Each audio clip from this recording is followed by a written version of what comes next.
নগাঁৱৰ জাচিংফা ৰিজৰ্টত মীনপালক আৰু ব্যৱসায়ীসকলৰ মাজত সাক্ষাৎ অনুষ্ঠান।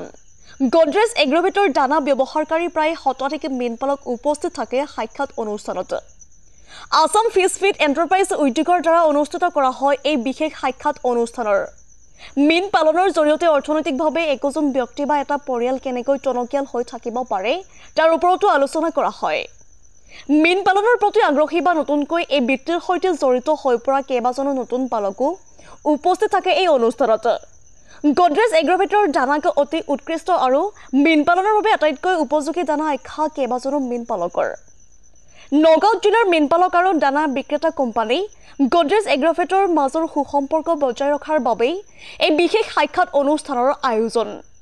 গডৰেজ এগ্ৰভেটৰ দানা ব্যৱহাৰকাৰী কেইবাজনো কৃষকে উৎপাদনৰ হাৰ পূৰ্বতকৈ বৃদ্ধি হোৱাৰ কথা ঘোষণা কৰে।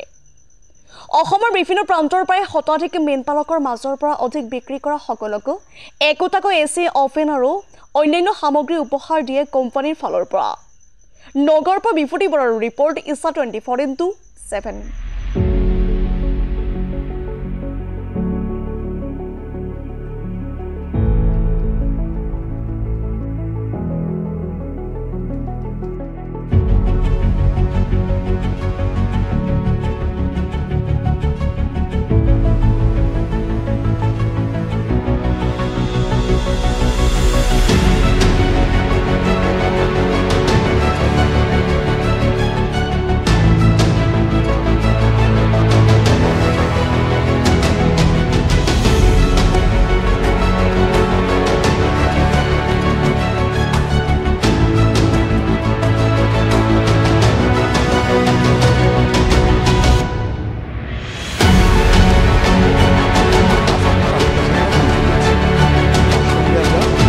যারা টিম আছে যারা অ্যাকোয়াকালচার থেকে পড়াশোনা করেছে তারা টেকনিক্যাল সার্ভিস প্রত্যেক খামারিগণের ইয়েতে ওরা রেগুলার যায়, ওদেরকে টেকনিক্যাল সার্ভিসও প্রোভাইড করে।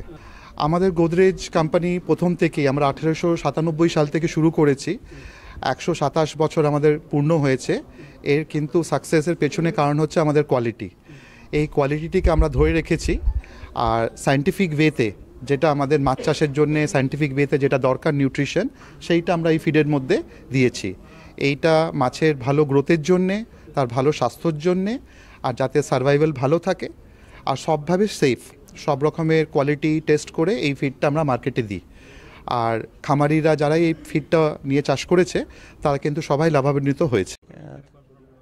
120ৰ ওপৰত আমাৰ ইয়াত মানুহ আহিছে, কৃষক আহিছে। আমি যিবিলাক আমাৰ কৃষক 2 গাড়ী মাল আগষ্ট মাহত মানে উঠাইছিলে, তেওঁলোকক আমি এটা মানে এচি গিফ্ট দিম বুলি মানে কোম্পানীৰ পৰা হেৰি কৰিছিলে। সেইমতে আমি গিফ্টবিলাক আনিছোঁ ইয়াতে।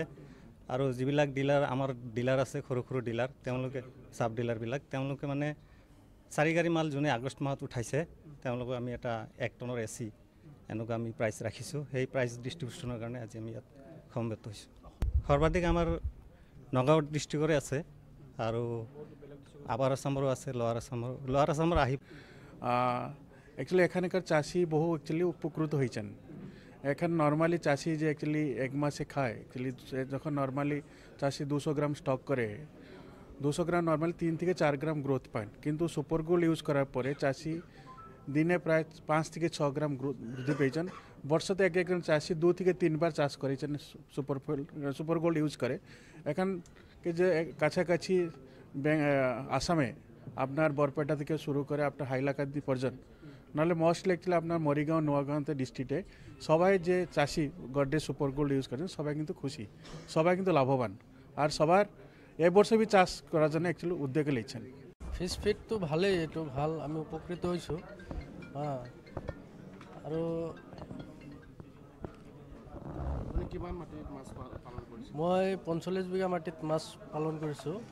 এইটো মোৰ ভালেই হ'ল আৰু চবকে কৈছোঁ যে এইটো খোৱালে লাভৱান হ'ব, এইটো খোৱালে ভাল।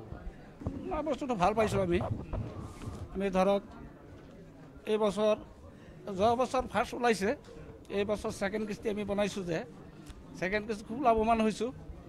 যেটো লাভৱান হৈছোঁ আমি চিপি খুৱাই সেইটো লাভৱান হ'ব পৰা নাই।